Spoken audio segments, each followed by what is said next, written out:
Good morning बच्चों। इसके पहले वाले लेक्चर में हमने पार्ट 4 के क्वेश्चन आंसर और पार्ट के बारे में समझा, उसकी संपूर्ण जानकारी हमने प्राप्त की। अब हम इस पार्ट का भाषा ज्ञान करेंगे।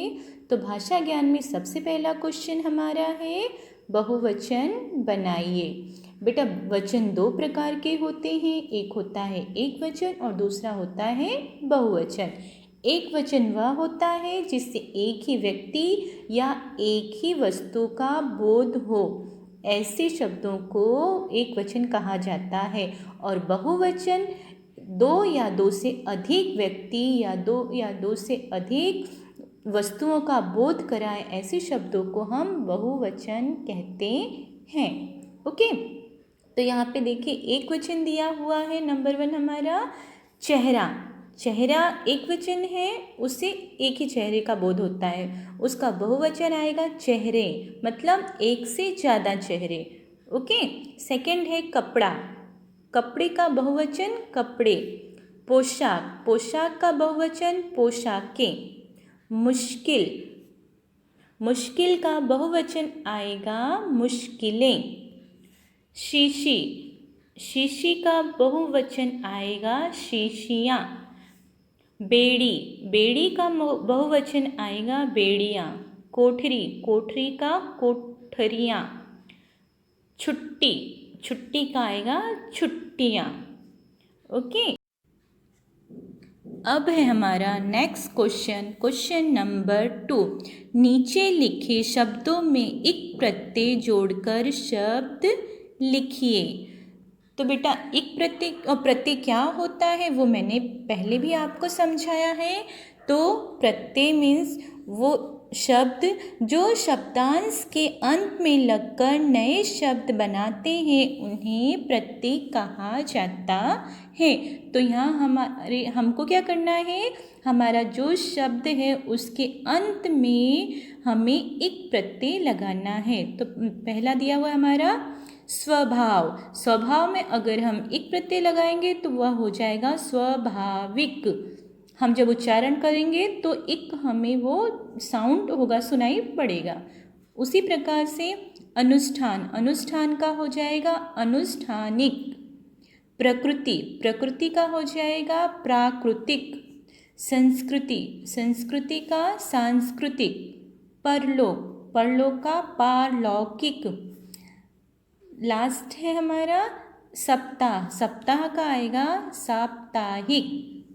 ओके। अब है नेक्स्ट हमारा क्वेश्चन नंबर 3। नीचे लिखे शब्दों के आगे लिखिए कि वे विकारी हैं या अविकारी।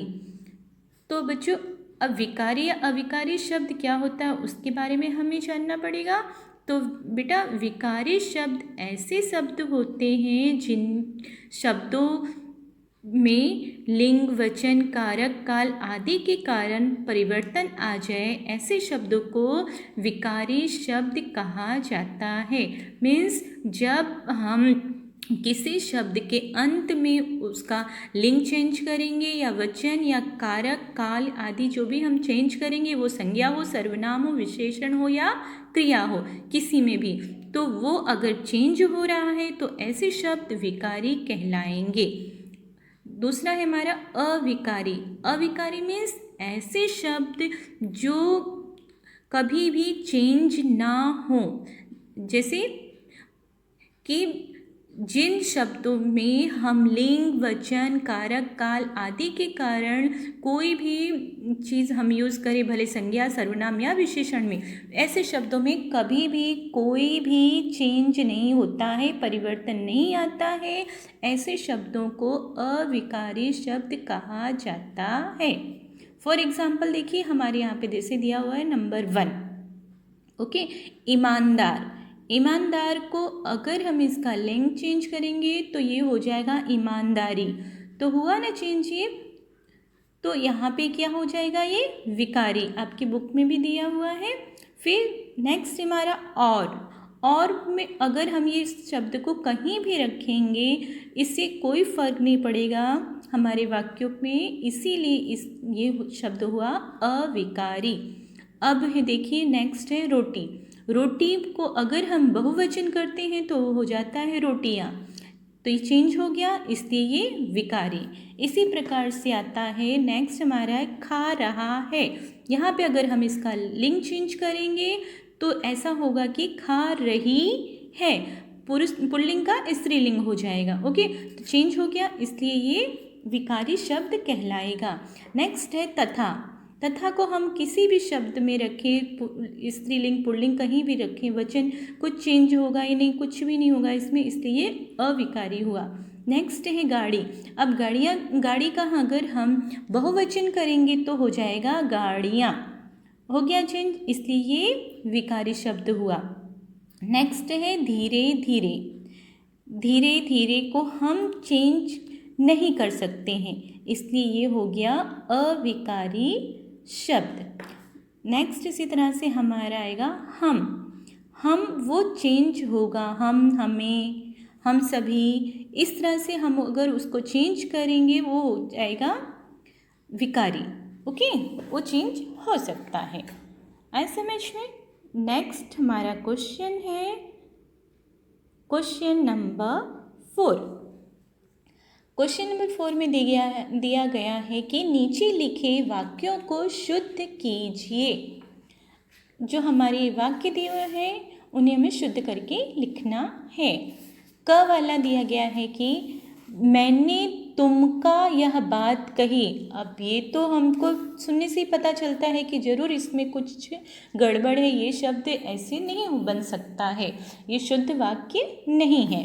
तो इसका शुद्ध वाक्य ऐसा आएगा कि मैंने तुमसे यह बात कही। ओके, अब ख वाला, चारों तरफ आवाज़ गूंज रहा था। इट्स नॉट अ राइट वाक्य। ओके, इसका राइट वाक्य ये होगा कि चारों तरफ आवाज़ें गूंज रही थी। ओके, अब है ग।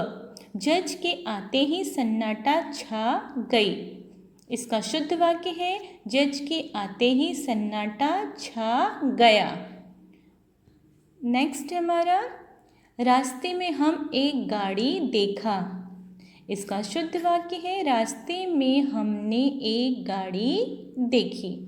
ओके, अब बेटा यहाँ पे आपको इस लेसन की मैं एक्टिविटी दे रही हूँ। जो हमारे लेसन में दिया गया है कि दिए गए अपठित गद्यांश को पढ़कर पूछे गए प्रश्नों के उत्तर लिखिए। आपकी बुक में पूरा गद्यांश दिया हुआ है, वो आपको 2 बार अच्छे से पढ़ लेना है और आपको इसी तरह से जैसे मैंने लिखा है पूरा गद्यांश लिखने की ज़रूरत नहीं है। आगे के कुछ वर्ड लिखिए फर्स्ट लाइन के, उसके बाद डैश डैश करके लास्ट लाइन के कुछ वर्ड लिख दीजिए। ओके, उसके बाद उसमें कुछ क्वेश्चन आंसर दिए गए हैं जिसके मैंने यहाँ पे क्वेश्चन और आंसर सब कुछ लिखा हुआ है। उसी प्रकार से आपको भी अपने नोटबुक में अच्छे से कर लेना है। आप अपनी तरफ से जैसे भी चाहें इसको अच्छे से अपनी क्रिएटिविटीज़ में दिखा सकते हैं। जो भी अच्छे से करना है वो आप कर सकते हैं इसमें। ओके, ठीक है, तो यहाँ पे बेटा हमारा ये पार्ट अब कंप्लीट होता है। तो आपको अपने नोटबुक में ये सब अच्छे से लिख लेना है। Okay, thank you.